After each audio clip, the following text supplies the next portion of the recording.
राजा पहला बियाह के हैं, उनसे भी कोई औलाद नहीं भवा। लगातार राजा 5 बियाह कैले लेकिन उनकी औलाद नहीं हुआ। बड़ा उदास रहे लगे राजा की अब मैं क्या करूं। जब इतना रानी के बियाह के सुनाई को औलाद हुआ तब कहा मुझे औलाद अब होगा ही न करी। तो एक दिन वहाँ पंडित जी आए राजा के लगे, तो पंडित जी कहा आजकल देखा था ही राजा बहुत उदास बैठा रहा था। कहा कैसे न उदास रही, 5 जनी में जो हमारे एको लड़का नहीं हुआ तब हमारे एक मतलब औलाद लिखे ना आए तकदीर में, यही से दिल बड़ा उदास रहा था। तो पंडित जी कहें कि काम करा छठी शादी कर लो। कहा अब छठवी का कैले जो 5 में नहीं था छठवी में कैसे हुई। तो कहा एक काम करा तू एक बार हमारी बात मान के कर ले, देखा जाए छठवी भी कर ले। कहा ठीक हो गई है, लड़की तू हेर। कहा ठीक हो लड़की हम हेर के। तो पंडित जी इनकी यहाँ से उठे जात रहे, दिन गुरुवार रहा, एक जने घरे औसानी मैया का पूजा होता रहा। तो यहाँ एक लड़की उनका रही जो कि हमेशा जहाँ औसानी मैया का पूजा हो तहाँ जाए, आसन लगावे, वहाँ का घर द्वार साफ करे, सारी सुहागन का नाश्ता पानी बनावे और मतलब सेवा सत्कार करे, और लड़की को है काम रहे। तो वहाँ जो पंडित जी बैठे तो देखे तो उन्हें ये अच्छा लगा कि इतनी भक्ति बा औसानी मैया का, हमें लगा था एक से तो औसानी मैया जरूर उनकी औलाद दे देगी। तो उनके माई से पूछे कि तू अपने लड़की से लड़की के ब्याह करोगी। कहा हाँ भैया ब्याह तो करवे करब, लड़की है तो ब्याह करवे करब। कहा राजा घरे ब्याह करबो। कहा हाँ भैया कहीं ना करब राजा के घरे।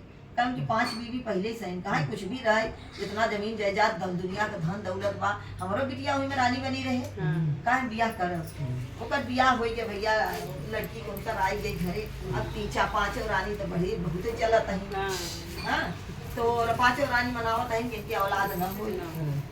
तो रानी के औते मान में 1 महीना जात उनके घर पर रह के वहाँ छठवी रानी के घर पर रह के वहाँ माँ राजा इतना माना वही के घर में जाना आना, उसी के सेवा सत्कार हुई, मनई मजूर काम करें। अब 5 रानी के एकदम पूरा कोई इज्जत ना रह गई।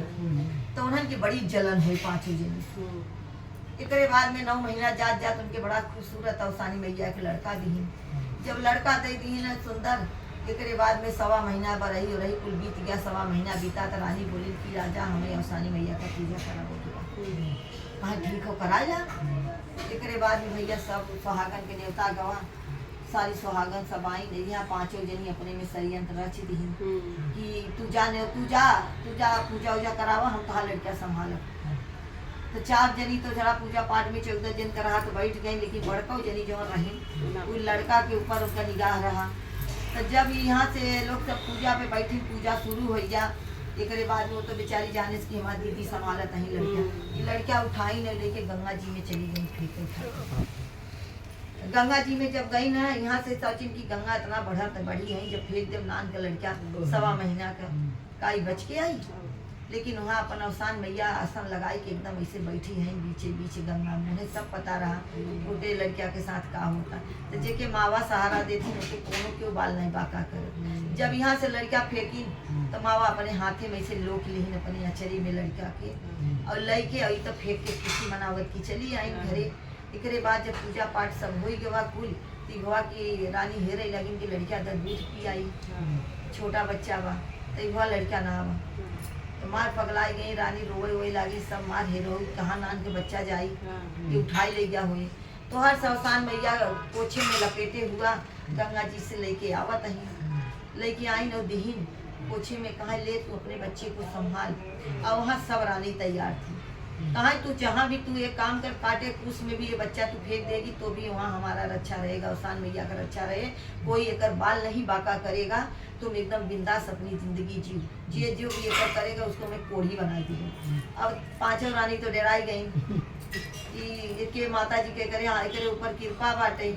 एक बाद भैया वहाँ से रात में जब सूती रानी तो सपने में माता आई औसान मैया उन्हें कहीं अपने बच्चे को, तेरे बच्चे को दूसरा कोई नहीं, तेरी जेठानी बड़ी वाली ले जाती गंगा जी में डाल दी थी।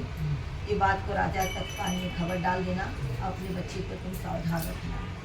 एक बाद भैया अपन औसान मैया सबको बताई, उनके बच्चे को बचाए के लेके आई कि दी। तो हम लोग सुहागन के ही बाकी हमारे तो बेटवा बिटिया जहाँ भी रन बन में रहें, माता रानी हमारे बच्चन के आशीर्वाद दे, जहाँ भी रहें बचाए के लिए।